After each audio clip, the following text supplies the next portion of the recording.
మీరు చేస్తున్న ప్రార్థనకు జవాబు ఒకవేళ రావడం లేదనంటే ప్రధానంగా దానికి కారణం, నువ్వు పాపంలో జీవిస్తూ ప్రార్థన చేస్తే జవాబులు రావు.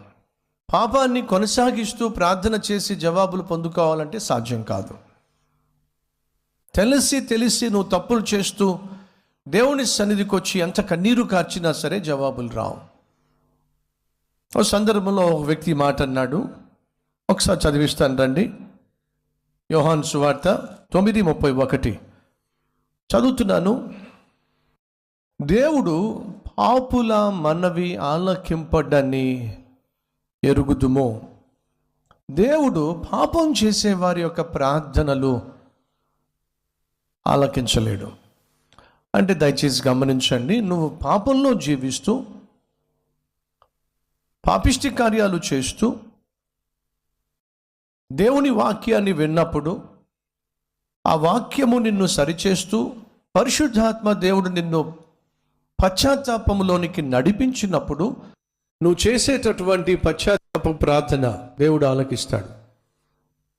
దయచేసి గమనించండి, పాపుల ప్రార్థన దేవుడు వినడు అని అంటే దయచేసి దాన్ని చక్కగా అర్థం చేసుకునే ప్రయత్నం చేయండి.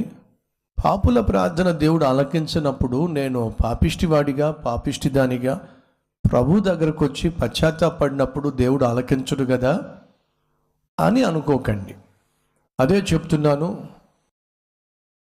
సిలువలో ఒకవైపు వేలాడుతున్న దొంగ హంతకుడు ఆ రోజు ప్రార్థన చేశాడు, యేసు నీ రాజ్యముతో వచ్చినప్పుడు నన్ను జ్ఞాపకం చేసుకో ప్రార్థన చేశాడు. అది తన తప్పును ఒప్పుకుంటూ దేవుణ్ణి రాజ్యమును చేరుకోవాలి అని ఆశించి చేసిన ప్రార్థన.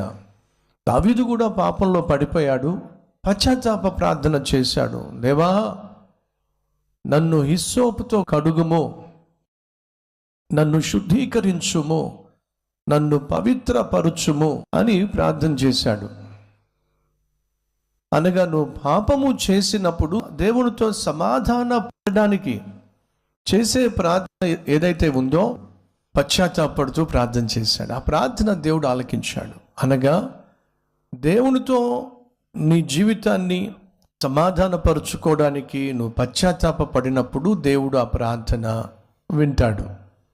పశ్చాత్తాప పడిన తరువాత, దేవునితో సమాధాన పడిన తరువాత, దేవుడిని నువ్వు క్షమించిన తరువాత మళ్ళా నువ్వు పాపంలో జీవించి పాపిష్టి పనులు చేస్తూ ఏమీ ఎరగనట్టుగా వచ్చి ప్రార్థన చేశావంటే ఆ ప్రార్థన దేవుని సన్నిధికి చేరదు. సో నీ ప్రార్థన దేవుని సన్నిధికి చేరాలి అని అంటే మొదటిగా నీ హృదయము దేవునికి అంగీకారంగా ఉండాలి. దయచేసి గమనించండి, దేవుని దగ్గరికి హేబేలు అలాగే కయ్యేను ఇద్దరూ కూడా అర్పణలు తీసుకొచ్చారు. కానీ మీరు జాగ్రత్తగా పరిశీలన చేస్తే 4వ అధ్యాయము ఆదికాండం 1 నుంచి కొన్ని వచనాలు చూస్తే దేవుడు హేబేలు అర్పణను అంగీకరించెను అని బైబిల్లో ఉంది. అంటే మొదటిగా దేవుడు హేబేలును అంగీకరించాడు. హేబేలును దేవుడు అంగీకరించాడు కాబట్టే అతని అర్పణను అంగీకరించాడు. తరువాత దేవుడు కయీనును అతని అర్పణను అంగీకరించలేదు.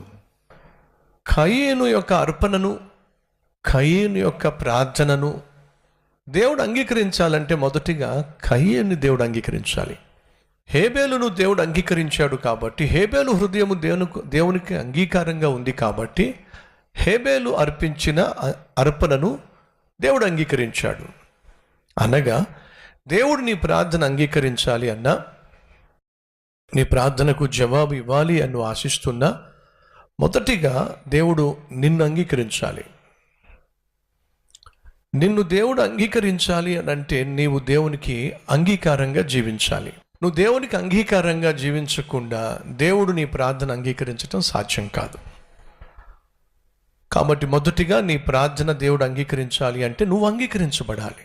నీకు దేవునికి మధ్య సత్సంబంధం లేకపోయినా, సహవాసం లేకపోయినా నీ ప్రార్థన అంగీకరించబడదు. ఆనాడు నెహెమ్యా చేసిన ప్రార్థన దేవుడు అంగీకరించాడు. కారణం ఏమిటంటే దేవుడు నెహెమ్యాను అంగీకరించాడు. నెహెమ్యా జీవితము అంగీకారంగా ఉంది దేవునికి, కాబట్టి అతని ప్రార్థన దేవునికి అంగీకారమైన ప్రార్థన చేశాడు. ఒకవేళ నీ ప్రార్థనకు జవాబు రావటం లేదు అని నువ్వు భావిస్తున్నట్లయితే మొదటగా నువ్వు చేయాల్సింది ఏమిటంటే నీ హృదయాన్ని పరిశీలించుకోవాలి, పరిశోధించుకోవాలి. 139వ కీర్తన చివరి వచనాల్లో దావీదు అంటాడు, యెహోవా నన్ను పరిశోధించుము, నన్ను పరిశీలించుము, నీకు ఆయాసకరమైనది ఏదైనా నా హృదయములో ఉన్నదేమో పరీక్షించుము. నీకు ఆయాసకరమైనది ఏవైనా నా హృదయంలో ఉందేమో నన్ను పరీక్షించుము, పరిశీలించుము, పరిశోధించుము, పరిశుద్ధపరచుము. ఈ ప్రార్థన ప్రతిరోజు మనం చేస్తే ఎంత బాగుంటుంది. నా దేవునికి నేను నిత్యము అంగీకారంగా జీవించాలి అని ఆశించే ప్రతి ఒక్కరూ కూడా ప్రతిరోజు మీ హృదయాన్ని పరిశీలించుకోవాలి, పరిశోధించుకోవాలి. సాధారణంగా ప్రభా తెలుసో తెలియకో నేను ఏమైనా తప్పులు చేస్తే నన్ను క్షమించు ప్రభా అని అంటూ ఉంటాం. వాస్తవంగా ఆ మాట సరైనది కాదు. ఎందుకయ్యా అంటే మనం ఏది కూడా తెలియకుండా తప్పు చేయం. నువ్వు ఏ తప్పు చేస్తున్నా తెలిసే చేస్తున్నావు. ఏదైనా ఒకవేళ ఒక సహోదరుడు ఒక అమ్మాయితో వెళ్తున్నప్పుడు భలే అందమైన అమ్మాయిని పట్టున్నాడే వీడు అని నువ్వు అనుకున్నావు. వాళ్ళు నీ కళ్ళ ముందుంచే నీ ఎదురుగుండా వచ్చారు. నువ్వు ఎక్కడ పెట్రోల్ బంక్లో పెట్రోల్ కొట్టిస్తున్నావో అదే పెట్రోల్ బంక్కి వచ్చారు వాళ్ళు. తీరా చూస్తే ఆ పెట్రోల్ కొట్టించే సమయంలో అమ్మ నీ దగ్గర ఆ పర్సులో ఒక 200 రూపాయలు తీయమ్మా అని అంటే అలాగేనయ్యా అని చెప్పింది. అప్పుడు నీకేమర్థమైంది? అరే తెలియక ఎంత పొరపాటు చేశాను, తెలియక ఎంత అపార్థం చేసుకున్నాను. తెలియక నువ్వు అపార్థం చేసుకున్నావు, తర్వాత తెలుసుకున్నావు నువ్వు అపార్థం చేసుకున్నావు అని చెప్పి. ఒకవేళ ఆ తర్వాత వాళ్ళు అక్కడికే వచ్చి ఉండకపోతే అన్న చెల్లెళ్ళు అని తెలియకపోతే నువ్వు వాస్తవంగా ఏం చేశావు? తెలియకుండా అపార్థం చేసుకున్నావు. సో నువ్వు ప్రార్థన చేస్తున్నప్పుడు చాలా సింపుల్గా అనేస్తాం మనం. ఏమిటంటే ప్రభు తెలుసో తెలియక తప్పులు చేశానేమో నాయన నన్ను క్షమించు ప్రభు అని నువ్వు చాలా తేలిగ్గా తీసుకుంటున్నావు. తెలియక చేసిన తప్పుడు వేరే విషయం. అదే సమయంలో ఇందాక నేను చెప్పిన ఉదాహరణ ఏదైతే ఉందో అది ఎవరైనా ఒక అమ్మాయి వెళుతున్నప్పుడు వాళ్ళ గురించి ఆలోచించాల్సిన అవసరం నీకు లేదు. వాస్తవంగా వాళ్ళ గురించి తలంచవలసిన అవసరం నీకు లేదు. వాళ్ళు బాయ్ ఫ్రెండా గర్ల్ ఫ్రెండా లేకపోతే అన్నయ్య చెల్లె నీకు అవసరం లేదు. కానీ కొన్నిసార్లు కొంతమంది యొక్క మనస్తత్వం అది అని మీకు అర్థమయ్యేలా చెప్పాలి కాబట్టి ఒక ఉదాహరణ తీసుకున్నాను. వాస్తవంగా వాళ్ళు గర్ల్ ఫ్రెండ్ బాయ్ ఫ్రెండ్ కాదు, తర్వాత తెలిసింది నీకు అన్న చెల్లి అని చెప్పి తెలిసింది. కాబట్టి నువ్వు మనసులో నువ్వు ఫీల్ అయ్యావు, అరే పొరపాటున నేను తప్పుగా అనుకున్నానే అని నువ్వు అనుకున్నావు. ఒకవేళ వాళ్ళు నీ దగ్గరికి వచ్చి ఉండకపోయినట్లయితే నీకు అర్థమయ్యేది కాదు. నువ్వు వాస్తవంగా తప్పు చేస్తున్నావు, తప్పుగా ఆలోచిస్తున్నావు. కానీ నువ్వు ప్రార్థన చేసేటప్పుడు గ్రహించాల్సింది ఏమిటంటే ప్రొద్దుట లేచినప్పటి నుంచి సాయంత్రం పడుకునేంత వరకు నువ్వు ఏ తప్పు చేసినా సాధారణంగా తెలిసే చేస్తావు. తెలియకుండా చేసే తప్పులు బహు తక్కువ.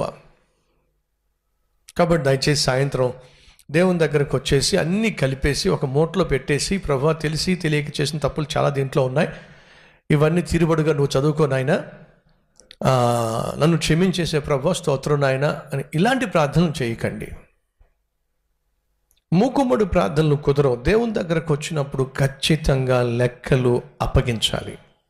నువ్వు ప్రొద్దుట లేచినప్పటి నుంచి సాయంత్రం వరకు ఎక్కడెక్కడ తప్పు చేశావు? మాటల్లో తప్పు చేసావా? చేతల్లో తప్పు చేసావా? తలంపుల్లో తప్పు చేసావా? కళ్ళతో తప్పు చేసావా? ఇవన్నీ కూడా నువ్వు దేవుని సన్నిధిలో మోకరించి ప్రార్థన చేస్తున్నప్పుడు పరిశుద్ధాత్మ దేవుడు జ్ఞాపకం చేస్తాడు. ఆ రోజు నువ్వు చేసిన తప్పులు ఏమిటో నీకు జ్ఞాపకం చేస్తాడు.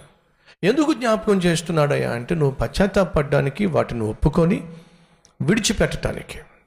సో నువ్వు ప్రార్థన చేస్తున్నప్పుడు మొదటిగా నీ ప్రార్థన అంగీకరించబడాలి, దేవుడు అద్భుతమైన జవాబు ఇవ్వాలి అంటే మొదట నువ్వు అంగీకారంగా ఉండాలి, నీ జీవితం అంగీకారంగా ఉండాలి, నీ ఆత్మీయత అంగీకారంగా ఉండాలి, నీ ప్రార్థన అంగీకారంగా ఉండాలి.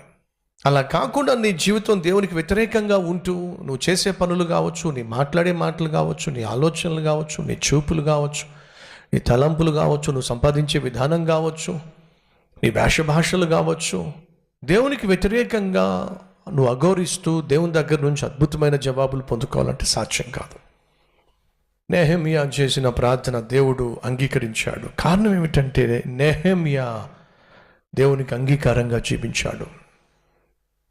మీలో ఎంతమందికి ఈ ఆశ ఉంది, నేను చేసే ప్రార్థన దేవుడు అంగీకరించాలి, మనస్ఫూర్తిగా కోరుతున్నాను అన్నవారు ఒకసారి చూపిస్తారా? రైట్ ఫ్రెండ్స్, అయితే వినండి.